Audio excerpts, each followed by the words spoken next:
Thank you all for coming this afternoon. Some of you are hearing me speak in perfect Estonian because of our friend Marit Andreeva, who's translating. I'm very grateful to her. It's an overwhelming feeling to be here at this center, which we were awaiting for many years, with a great sense of hope and a great sense of anticipation. And then those of us who watched it suddenly, almost like drop out of the sky. It came suddenly and rather quickly. And from the moment of its opening, it already emerged as something beautiful. And that is a great miracle. And it's also a product of a lot of effort, a lot of creativity, and not a little suffering as well. And all of these somehow have to conspire in our world to produce something of beauty and something of worth. And that is what happened here. And it's still happening every day in all kinds of creativity, joy, and suffering, much of which is behind the scenes, behind closed doors, but is happening. And I have a tremendous respect and humility before that process, and also a tremendous gratitude for everything that happens here. And so it's with joy and a sense of unworthiness, but also a sense of great excitement and love that I stand before you and offer a few words. I have a whole prepared text, pages and pages of prepared text, but yesterday the center staff asked me to tell them what I'll be talking about today. And to my own surprise, I'm generally a person of not many words, but I spoke for about an hour. And Michael said, it sounded like I said it all in one breath. And so if I can repeat that miracle this afternoon, let's hope. I'm going to try to rely less on the text and certainly I'll be accompanied by some of these slides you'll see which do have some texts accompanying them, but I'll offer you what I have nonetheless. It will probably be about 45 minutes, and then I hope you might have some questions or further insight for discussion. You can speak your questions in Estonian, and I will hear a translation, or you can say them in Russian, and I will understand, or in English, and I will understand even better. But so feel free if you have ideas or questions that come up while I speak, write them down or think about them. So my involvement with the composer and the music, I now realize has been half of my life on earth. I'm about to turn 60, and I met him 30 years ago.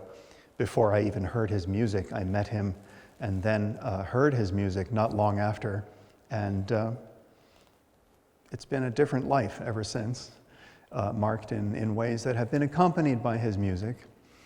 And as I grew into a greater familiarity with the music, as I grew into a greater involvement with him and with Nora and with the family and with the center, even before the center really formally began, and as I came to organize concerts, etc., with my colleague Nicholas, the question pierced me more and more, and that's the question of how this music has such an effect on the listener. And in a special way, the question for me is how it has an effect on the secular listener, on the non-religious listener, and maybe in a third level, the question of the texts that underlie the music, how they have, and even whether they have, any kind of discernible effect on the listener. I never ever presumed that any listener from a secular, non-religious perspective was somehow impoverished in their reception of the music, or that they heard less than me. Sometimes perhaps the opposite. Maybe they hear more than me as a religious person. But I even wonder about, is my own relationship with religion and with the church, does that help or hinder my reception of the music? And so it's that question about the music, which is very evidently grounded in a very specific sacred tradition. Okay? It emanates from the composer, who has located himself in a specific church and in its tradition, and furthermore sets his music to sacred texts emanating from a Christian position. Okay? So there's a particular location that the music comes from, but somehow it speaks universally, or at least potentially universally, irregardless of Christianity, religion, relationship with God, or relationship with those texts. So how does this operate? How is it that such a wide audience of very diverse locations, geographically, socioeconomically, religiously or not, how does it receive something that comes from such a particular faith position? I'll give you a couple of quotes from some secular journalists that I find very perceptive, and maybe they help me pose this question. One of them comes from a New York Times article about 10 years ago, where the author writes, many of Pärt's pieces are settings of religious texts, and even the instrumental works bear a whiff of church incense. It's a lovely image, yeah. And then he says, yet the compositions resonate profoundly for the unconverted as well as the faithful. And I like the fact that he says, yet the compositions resonate, as if he's almost surprised that despite their sacred origin and their religious origin, and despite that whiff of incense that not everybody wants to smell, yeah? Despite that, somehow the music resonates for the unconverted as well as the faithful, yeah? So I think he's put it very well, put the question very well. There's another journalist I came across. I participated in an Arvo Pärt festival in Oregon in 2017, and a journalist there whom I didn't get to meet, unfortunately, but he posed the question also in a very perceptive way, as somebody who himself is also not religious.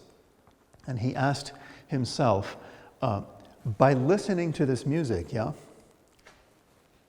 by listening to this music, by choosing this music, do I tacitly accept or condone the meaning and purpose of the texts?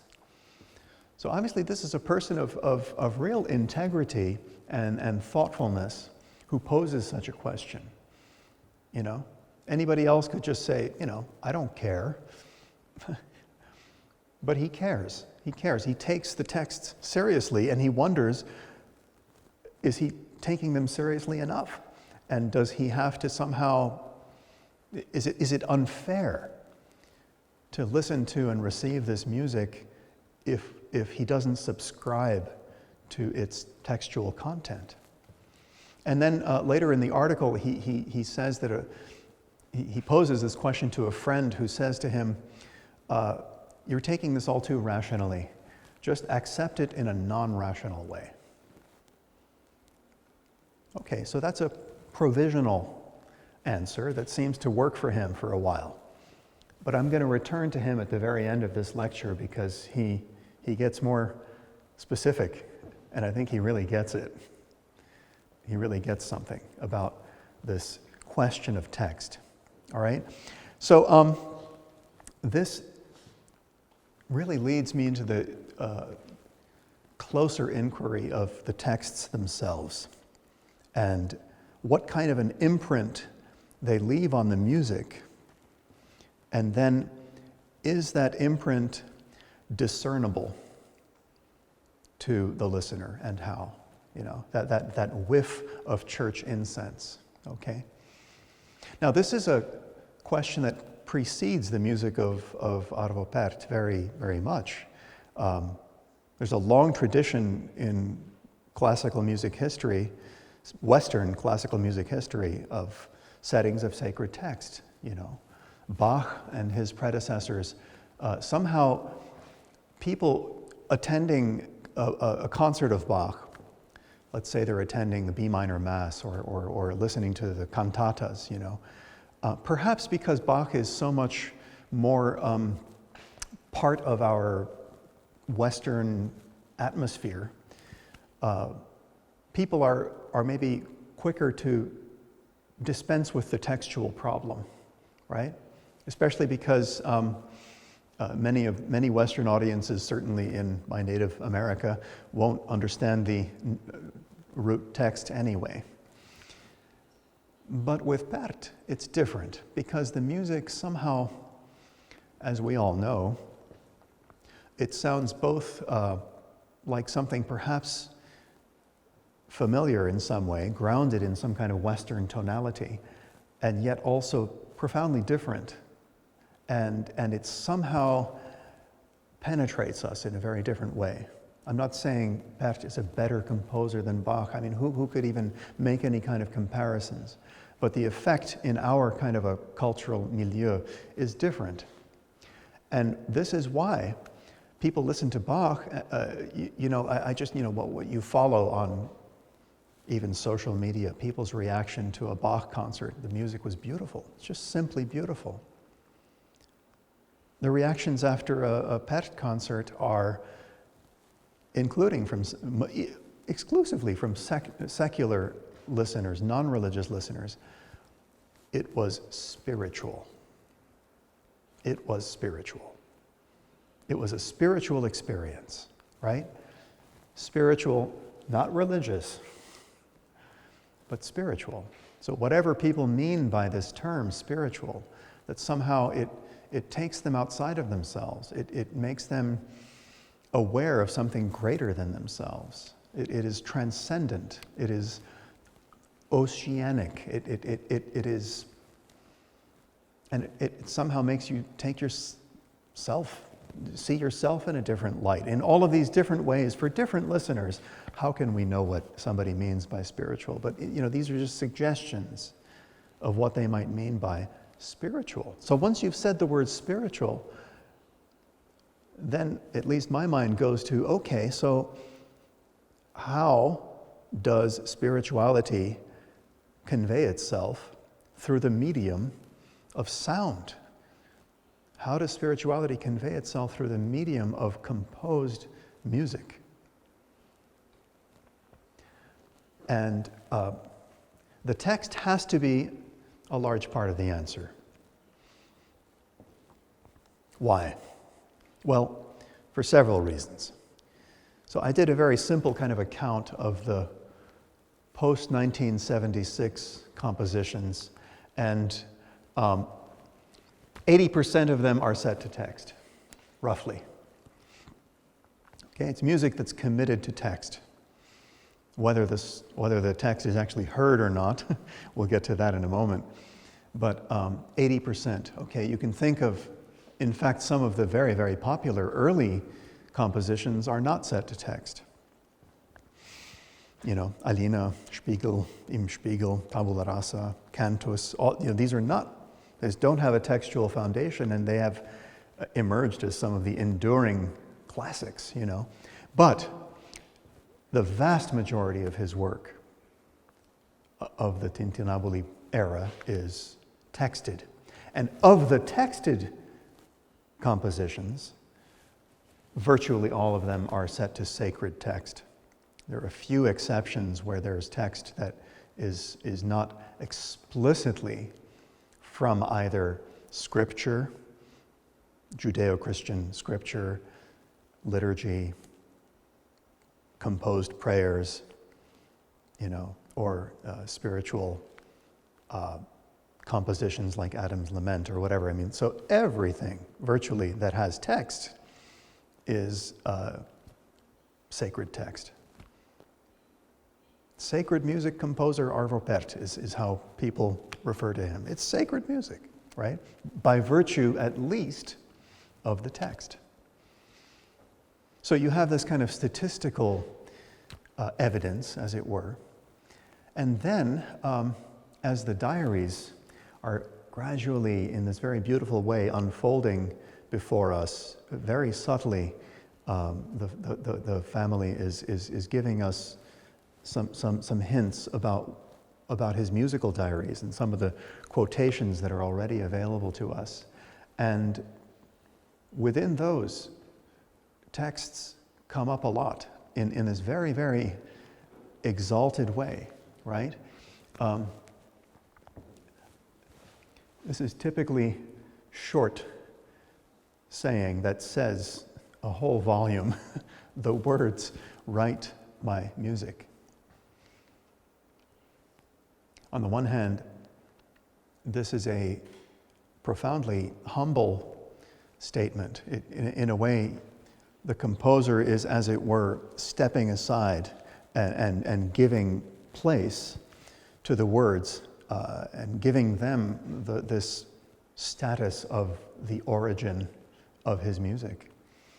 And then in another of his quotes, which kind of gave me the idea for the title of this talk, he says, "The music is merely a translation of the words." So that's a slightly different way of saying the same thing. On the one hand, saying the words write my music, but also to say, okay, now, in the previous quote, right, the words was the subject, right? And music is the predicate, okay? In the next quote, the music is the subject, but it's identified as a translation of the words. And so, in a few minutes, I want to explore what can be meant by this word translation. But for the present, I just want to highlight this quote to indicate, again, another way in which the composer describes his obedience to the text. Obedience is another word I'll be coming back to later on. Okay, and then we have to fasten our seatbelts because he then ratchets up the exalted character of the word, okay? A couple of years ago, the Center produced a book that is a masterpiece and is a cherished resource for us. And the book itself is called In Principio, right? In the beginning, the word in the music of Arvo Pärt. And as the epigraph to this book, we have this. He says, "Sound is my word." Okay, sound, the sound of music, is his expression. It is his word, right? And then he says, "I am convinced that sound should speak of what the word determines." Okay? Now, in German, every noun is capitalized. In English, when you capitalize a word, it means at least something is a little bit more significant here. But then when you capitalize the word word, and then you have this reference, the word which was in the beginning, now you've put something extremely serious into play, of the utmost seriousness. And yes, as Thomas introduced me, I teach theology. That's my day job, as it were. So what I will say for the next few minutes about the word is just, it's theology. It's not my invention. It's just, it's theology and it's philosophy, okay? So just let's go into this a little bit. Word, the Greek word logos. For us, the word word can simply mean a spoken, a delimited spoken expression, okay? It's significant, but it can speak about any word, whether the word is toothpaste or the word is God, okay? These are all words. We have other expressions, and I'm not sure how this works in Estonian for the different words that convey the word word. I know in Greek there are at least two words. One is the word rima, which is a very neutral word, simply means speech event, as it were. But the word logos, from the very beginning of Greek, pre-Christian, pagan culture and philosophy, had a very, very deeply profound meaning. When you look in the lexicons under the word logos, this is a tiny, tiny excerpt of the kinds of contexts in which the word logos was used. And it can mean spoken word, it can mean self-expression, but then also it can mean, it's not coincidental that the word logos yields in English the word logic, okay, sort of an underlying principle, and in other languages too, the logique, logika, right? So the word means an underlying principle, either a generalized idea, or in the case of many of the, again, pre-Christian Greek philosophy, logos could mean the structure of the universe, of the cosmos, right? The underlying structure and purpose, reason behind the whole cosmos, all right? Logos is a big concept, all right? Now, so when Christian authors take up this concept of logos, and I have in mind specifically John the evangelist. He was the latest evangelist, right? Most of the Gospels were written in the 50s and 60s. John's is written in the 90s, all right, as an old man, and he has drunken in the Greek culture within his day, right? The Gospels, although the spoken language was Aramaic, they were written in Greek because Greek was the world, the Hellenized world within which Christ lived and walked, but also the Hellenized world within which all of this was being received, okay? And so John the Evangelist is very aware of what logos means to the philosophers, and he adopts this term for a very Christian usage, so that for him, the logos is none other than Jesus Christ. Right? That's just the first words of his gospel are, in the beginning was the Logos, and the Logos was with God, and the Logos was God. Right? So Pärt knows this very well, because when he's referring to the word, capital W, which was in the beginning, he is citing the prologue of St. John, which he has also set to music in principio, in the beginning, right? So all of that is right there. All of that is very conscious in the mind, heart, spirit of the composer. He knows what he's doing when he invokes the word and associates that with the words that he sets his music to. So just a little bit more Christian theology, if I may. When you come to this concept of word, two very, I think, relevant concepts come to mind, relevant to not only a fascinating worldview, but relevant also to Arvo's music. One is that the word in St. John's prologue, it says nothing that was made without the Word. Okay, the Word, the Logos, who is Jesus Christ, is the one by whom the cosmos was created. And this is even depicted in this is a fairly modern, as you can see, fresco.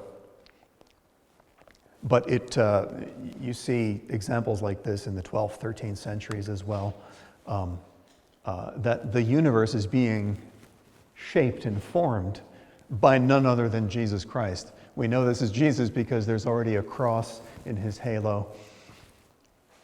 So Jesus Christ, right? And plus it says, IC, XC, Jesus Christos, is creating the world. The Word, which was in the beginning, is the creative Word. Okay. So the Word is at the root of the creative act. God's creative act and our creative acts. Okay.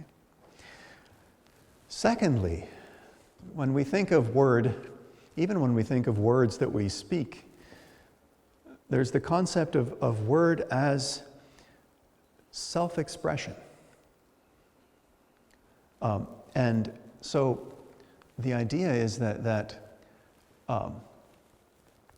the Word, the Logos, Christ, is the self-expression of the Father. Now, when I try to say words like I'm doing this afternoon or whatever, it is an imperfect self-expression, very decisively imperfect, not only because it doesn't finally do justice to its subject, but also because my words will never fully express who I am. But in the case of God, his self-expression is so thorough that Jesus says, you look at me and you're looking at the Father. That's how perfect the expression is. The expression is a 100% faithful translation, as it were, of the original, such that they're indistinguishable.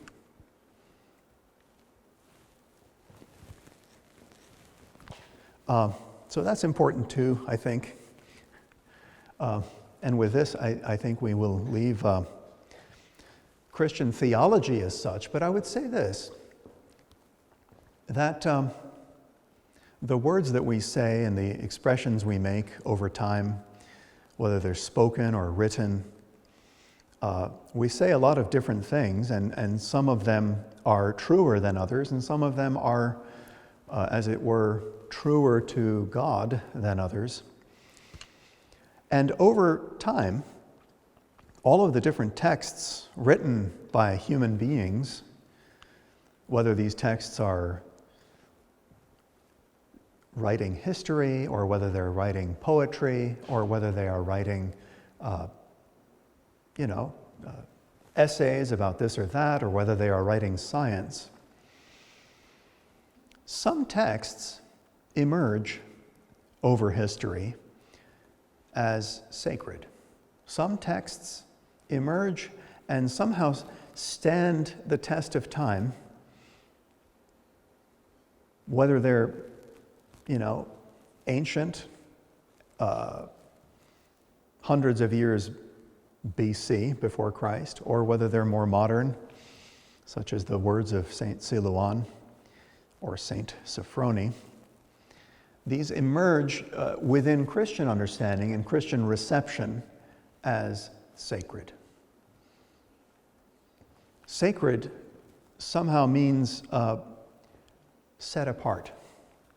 They have a function, and that function is to not, I would say, describe God, but to glorify God. That's what they do. Or they're glorifying a person, like a saint, or, so it's a kind of glorification by extension. So they're sacred texts. And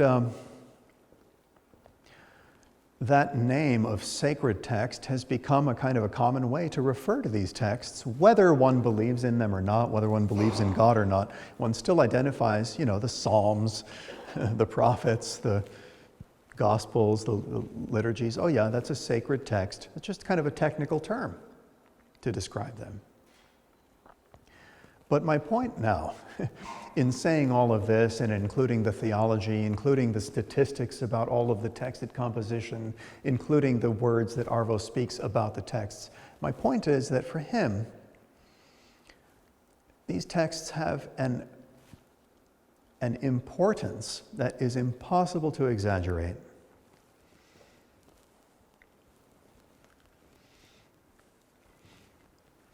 They have an importance to him that is impossible to exaggerate.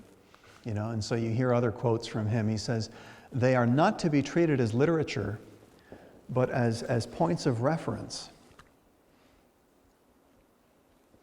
The word canon comes to mind. A canon, technically, again, from the Greek original, it means like a ruler, like a straight edge, against which you test things, right? It's a point of reference.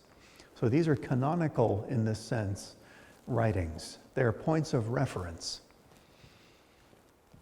Furthermore, he says they are bound to universal truth, to intimate truth, purity, beauty, and the ideal core to which every human being is bound. Here again, you have the question of these kind of particular texts that are grounded in a particular tradition, but according to the position of a man of faith, they speak to universal truth.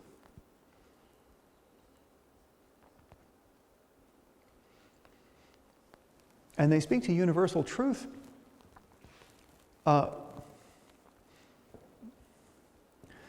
in ways that are, I think, accessible in some cases to people within religion and without religion. Because a lot of what is being described in sacred text is the possibility of human life, but lived in a broken world. And so, what's happening very often within sacred texts is that they're expressing the same kinds of things that poets and painters and dancers and architects are expressing without religion, and that is that life on earth is both a matter of profound rejoicing and wonder and beauty, and also profound sadness, profound brokenness. It is both at once. Who of us cannot relate to that painful duality, that life is bittersweet? We even have little words like that, bittersweet, that do justice to both sides of that equation. That's one of the things that makes these texts sacred, is that they testify to that profound human reality, that universal human reality to which every human being is bound. But in the case of these texts, they do it within a context that refer it to God and refer it to Christ, who himself, being God, also becomes the one who is nailed to a cross and dies. Talk about the embodiment of both glory and tragedy. You have that pretty well embodied in that one story of Christ, right? So I'm sorry, I'm kind of getting all over the place now, but all of it is to testify to the importance of sacred texts to Arvo Pärt. If we didn't already know it, this is how deep it gets. And the question I posed earlier is, what is their imprint upon the music? And so in one minimal way, we could say that its imprint upon the music is simply by virtue of how much the texts mean to him. He cares so much about them, and therefore he invests the music with that love, with that care. It's not quantifiable. You can't say, love appears in measure number 5, but it's there.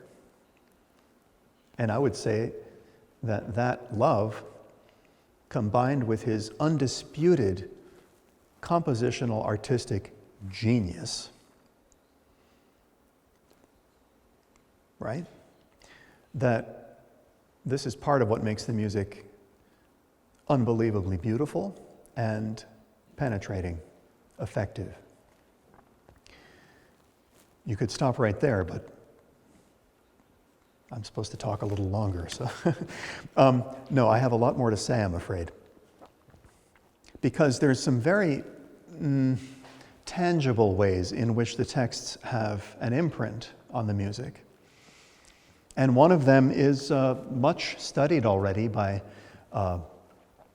some people in this room, and that is how the words literally give shape to the music. Many of us are familiar with the formulas that underlie the different compositions. There's different formulas, but in many cases, there are strict rules that the composer himself has established and by which he mostly abides, that dictate how the music is timed, how the music sounds. Accented syllables get a longer treatment, unaccented syllables a shorter treatment. Whether it's before a comma or before a full stop, you have different lengths and in some cases different pitches that, he says the words write my music. Well, in this way, they really just physically do. And it's not, he didn't invent that idea, but he invented the formula for each of his compositions. But the formula is in the service of the text. And it's furthermore in the service of the comprehensibility of the text. It makes the text sound to the listener as if it were being spoken. The difference between the comprehensibility and sound of misa syllabica, where every syllable gets a note of the same length, and then the same text in the Berliner Messe or other settings where they are shaped by the words, right, is very stunning. And by and large, the music in the texted compositions is shaped, including in those fascinating compositions where you don't even hear the text. The music is obediently shaped by every single word, but you don't hear it. So talk about leaving an imprint, right, on the music. The imprint isn't even heard as text. It's heard as shape. Fascinating. So that's one way in which the music has an imprint, is by shaping it. Now,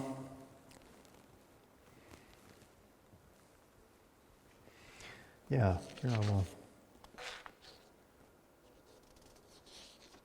So effectively what I'm saying is whether or not the text is heard, the texted works are governed by formulas that precede and underlie the compositions.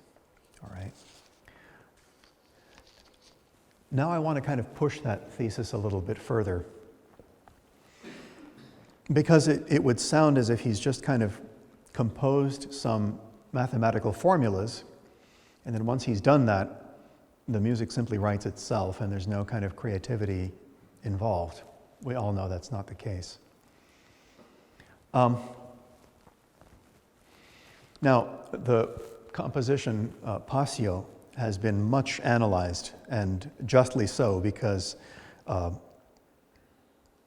in its length and in its depth, it is one of the most intricately structured of all of his compositions, and they are all structured very carefully and thoughtfully, but Passio has so many different fascinating formulas at the micro level and at the macro level that books have been written about it, and they're worth engaging. But what's interesting to me, just for the purpose of this afternoon, is that Passio, each of the formulas involve some interpretive choices on the composer's part.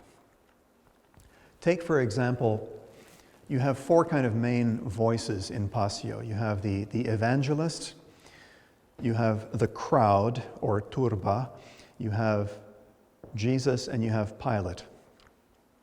I think that's it, right? Those four. And each of them has a tonal range. Each of them has rules as far as how the syllabic rules work out within each of those voices. Some of what he's done there is following ancient or kind of earlier classical precedent. Pilate has been frequently voiced by a tenor, for example.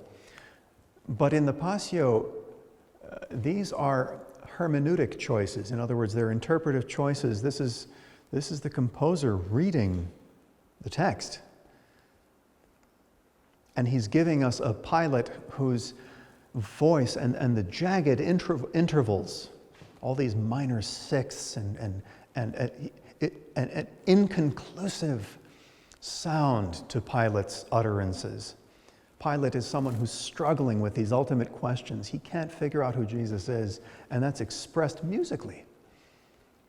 Jesus' voice, this bass that moves in small intervals, slowly, is the voice of a profound gravitas, of stability. It's also a mournful voice.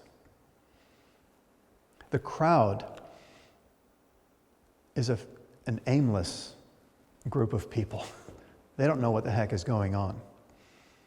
And how they are voiced, never resolving onto the tonic, but always in some kind of questioning place. Even when they're making a statement, it's a question because it's not true, usually what the crowd is saying.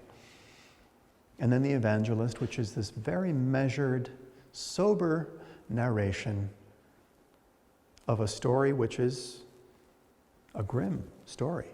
It's the story of the progress towards the death of the Savior. That's what they're narrating in a sober way. And that sobriety is expressed through formula, through the choice of how to fix their range and how to assign their intervals and their timing, yeah? Then, as if that's not enough, you have the cases where he steps outside the formulas. He breaks the rules. So that whether the listener is aware that they're listening to a very structured, rule-based piece or not, when the rules are broken, somehow the listener realizes something big is happening. So when Jesus says, "I thirst," and when Jesus says, "It is finished, it is consummated," his syllables are super elongated. They break the rules in a very sonically, you could say, subtle but dramatic way. And likewise, at the last words uttered by the evangelist, that he inclining his head, he gave up his spirit, sung in a unison, to kind of give a very stark musical evocation of something very, very ultimate and profound. So all of this to say is that what we have is certainly an obedience to the text, but I would call it an interactive obedience. he's not simply reading you a text in a neutral way, as if it was a computer-generated, parroting of a text. He's giving us the text in a way interpreted through his own profound reverence for what is being said. And again, I'll just say it one more time, his artistic genius. But the text is there at the center. The text is the substrate on which he is operating. I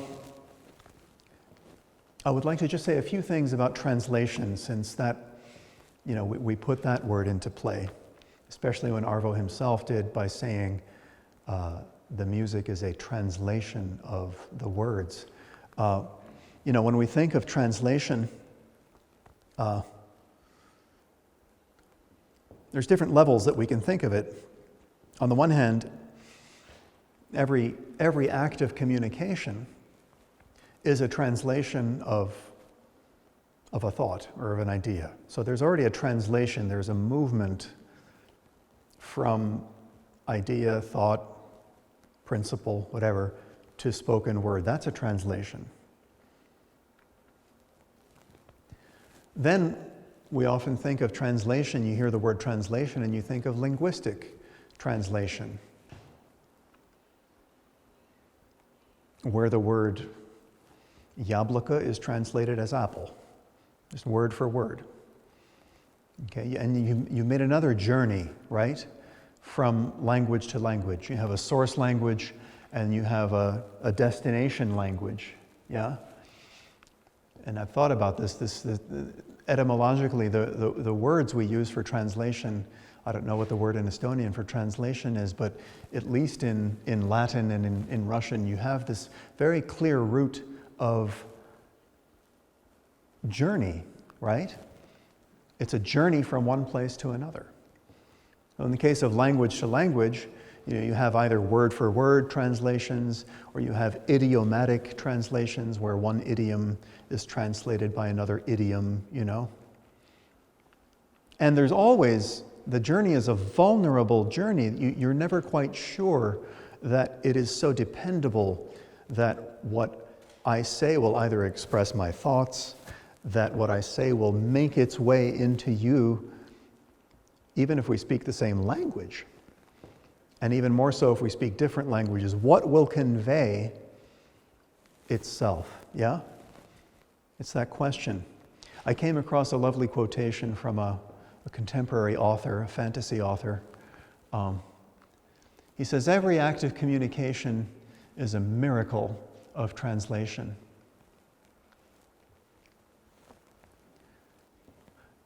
You can approach this question with a profound cynicism, Structural theory basically says that communication is just impossible, ultimately. There's no reliable way of saying that we mean the same thing by the same words.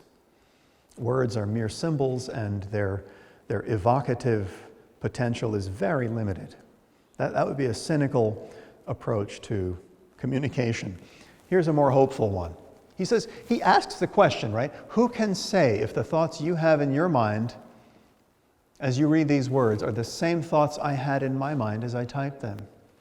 And yet, whatever has been lost in translation in the long journey, our minds managed to touch, if briefly and imperfectly. We live for such miracles.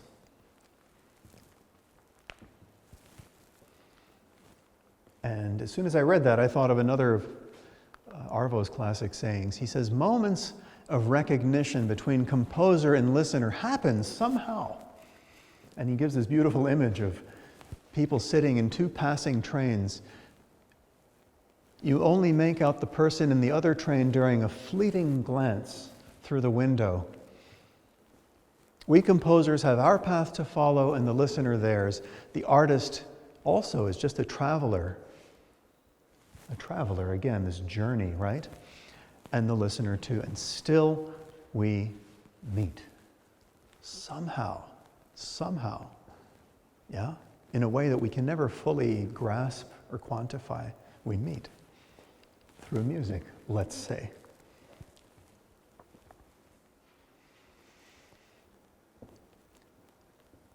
So when the composer says, my music is a translation of the words, he's saying something very different than what Marit is saying right now in your earphones is a translation of my words, okay? Or it's saying something very different than, jabloko means apple.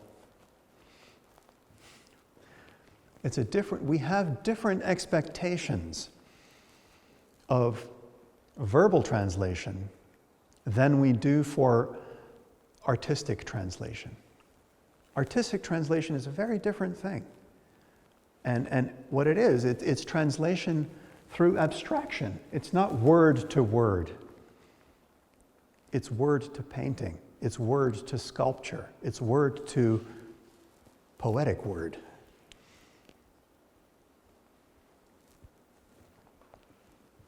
So it's a translation that on the one hand, you can't translate everything into art. If you ask me my mailing address or my blood type, I can't dance it for you, right? You need words, right?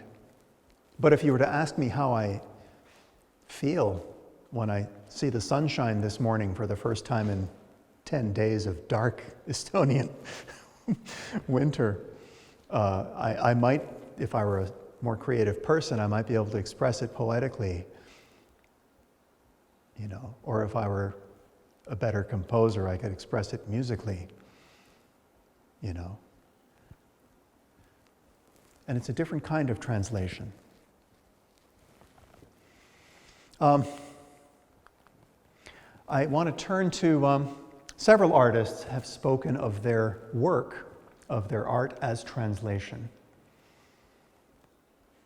My daughter's in Copenhagen right now studying urban planning and design, and the Danish architect Bjarke Ingels, stunning genius, young architect. He says architecture is the art of translating all the immaterial structures of society, social, cultural, economic, and political, into physical structures. So he too is making this rather bold claim for his medium of architecture. And so one can imagine, if he's saying that, then perhaps, what do I know about Bjarke Ingels, but perhaps as he is designing, he has in mind the society. And if he's designing a building in Beijing, or in Kuala Lumpur, or in Dubai, or in New York, he will somehow be cognizant and mindful of the context, and he's translating, right? But can we say, when we look at his buildings, they're beautiful, right? And very creative. I know this building, it's in New York. So can we say, yes, this is the socioeconomic reality, of the culture? Maybe on some level we can say that, on some level not. But certainly he felt it, and it has imprinted itself into his work. And that matters. That matters. And so I think I probably have about 10 more minutes, if you can bear with me. But I want to come back to our composer. Our much-loved composer. What are people hearing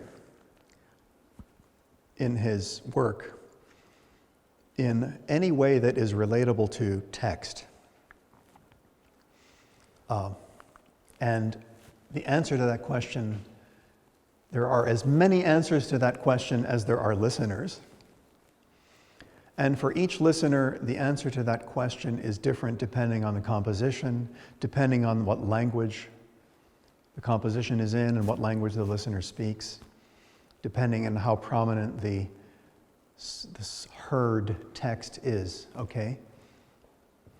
So let's take as an example an English language listener. Let's think of our friend Daniel Hala, whose quote I used. He said, when I choose to listen to this music, do I adopt the text? Do I condone the texts? Do I approve of the texts? Okay? So if he's listening to the deer's cry, right, as an English language listener, I mean, how many times does the word Christ come out in English, right? It's this beautiful prayer of St. Patrick. And so an English language listener meant Christ is in your face and in your ears. And you can't listen to that and not hear Christ in me, before me, on my right. Yeah, Christ, Christ, Christ. But the same listener, if he gives himself or she gives himself over to kanon pokayanen, won't understand a single word. Most Russians don't understand the depth of the Church Slavonic, right? It requires some commitment if you want to actually follow the text with the music. And in the case of Orient-Occident, which is the unheard text of the Slavonic Nicene Creed. Верую во единого Бога Отца Вседержителя. Who is going to listen to that and make the sign of the cross saying, I'm hearing the creed of faith?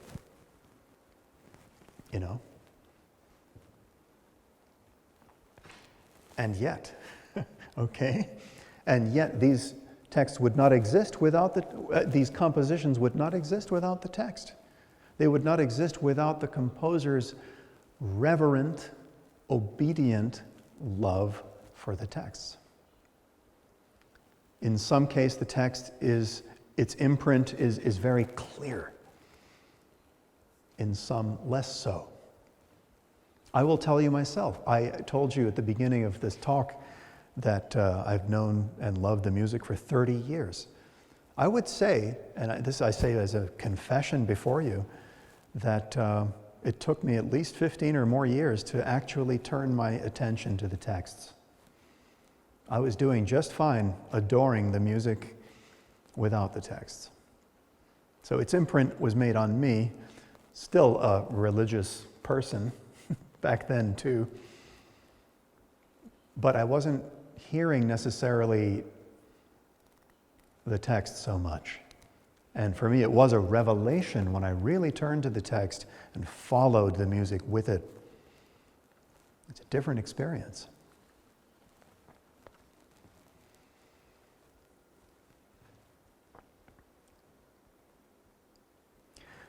So I've already spoken of his obedience to the text as an interactive obedience, right? He's still certainly, the texts are making an imprint on the compositions, but it is still the compositions emanating from his creative talent, genius.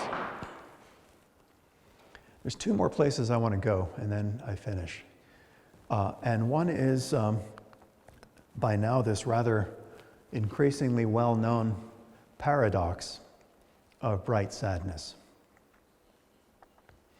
And I alluded to this earlier when I spoke about how perhaps one of the things that makes sacred texts sacred is that they speak universally of this paradox of human life as we experience it, which is never going to be entirely bright, and hopefully is also never going to be entirely tragic. but somehow there is an interweaving of the two. And unusually, in a talk about Arvo Pärt, it has taken me 45 minutes to get to Tintinnabuli. Right? But whenever we hear Tintinnabuli spoken of, right, it's these dualities, right, that he speaks about.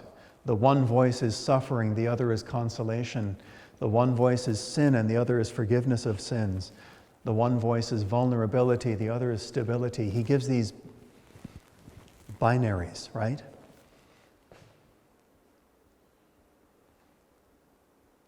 And people pick up on that, whether they have heard him speak of it in these terms or not.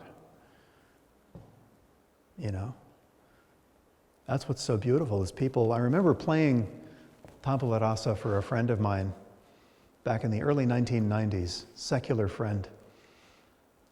And it's like whenever anybody hears Tabula Rasa, if they're driving, they famously have to pull over, right? How many stories do we know about people who have to stop what they're doing because they're stunned by this music? But as the second movement began to kind of come to its close, I remember my friend, who's now departed this life, he said, as I listen to this, I feel like he's saying, on the one hand, everything is really, really there's so much suffering in the world, and yet it's going to be okay, right? So somebody who is listening to Pärt for the first time, and this conveys itself to him. I mention him just because his experience is so emblematic of the experience of so many listeners. They hear this. Right? And so these formulas and the relationship to the texts, right, that's coming out. And I would say further, it is heard even more deeply and more profoundly by people who are truly suffering. And how many stories we know, either through people we know or through things that we've read, about how people in hospices, people who are dying, people who are in prison, they want to hear this music. Not because it cheers them up, but because it hears them. It hears their suffering. And it infuses that suffering with the consolation as well, gently. And we come back to the texts, because, we keep asking each other, is there something particular, especially about the Eastern Christian texts? Arvo sets both Western and Eastern Christian texts, but, it's the Eastern Christian world that produces these oxymoron kind of statements, Bright sadness, right? That concept comes from Pushkin, I think, where he says, Pechal maya svetla, my tragedy is bright. But this is an ancient hymn that is sung every Saturday night in the Orthodox Church. Lo, through the cross, joy has come into all the world. What is the cross? It is nothing other than an implement of torture and death. Through the cross, joy has come into all the world. It's crazy talk. But it's the story of our life, Or also very near and dear to the composer's heart is the world of Saint Silouan. And his famous utterance, keep thy mind in hell and despair not. It's two poles of existence, right? The hell, and then softly spoken, the absence of despair, the possibility of salvation, the possibility of joy and redemption.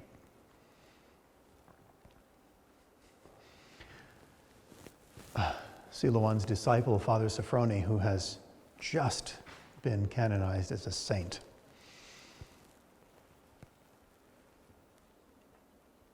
Someone who knew and loved Arvo and Nora and the family, and he knew and understood the music of Arvo. They listened to it together. Arvo just the other day was telling me how perceptive Saint Sophrony's comments were about Arvo's music, how perceptive they were. And Saint Sophrony used to say, stand at the abyss, the precipice of despair, and then step back and have a cup of tea. Maybe it's another way of saying this.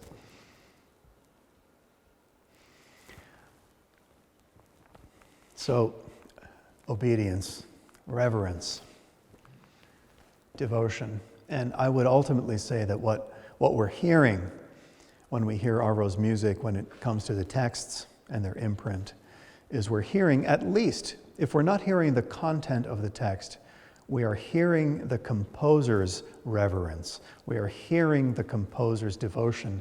And I would be so bold as to say we are hearing the composer's prayer.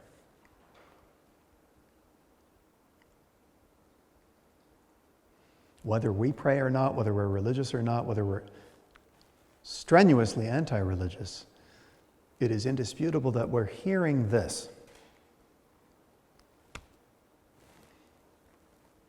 And not everybody likes it, to be honest with you.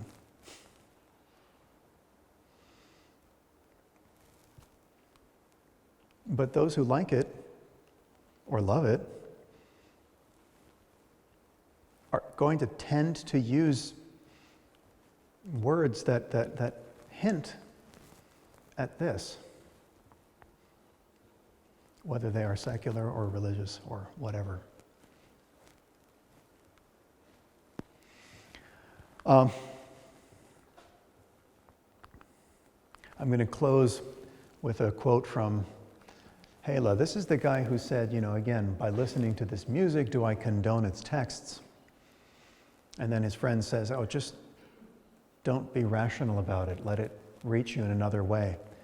Well, he keeps going. He keeps thinking about this. He's a very thoughtful person, apparently. And this is what he says about Pärt's music. He says, by embedding the structure of a text so intimately within the music, the composer brings listeners to a sensual understanding, not a rational one, a sensual understanding of its meaning.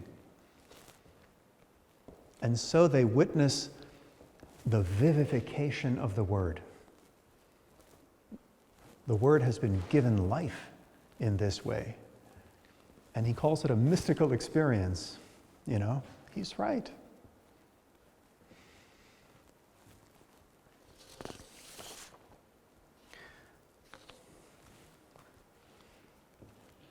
Thank you for your attention this afternoon.